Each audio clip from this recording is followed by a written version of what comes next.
외국인 옷이 빡치는 이래서 새로 깜짝이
Nemmeno italiani.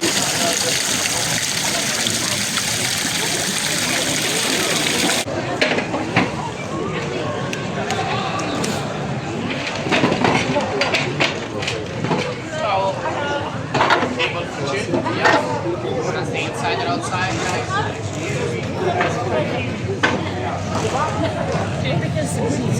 Altı gibi olmuyor.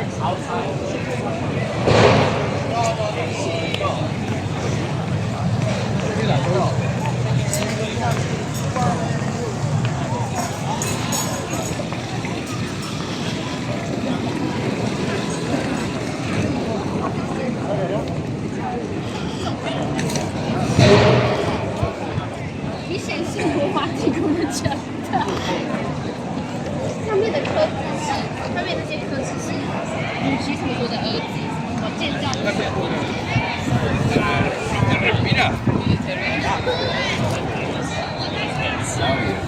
谢谢。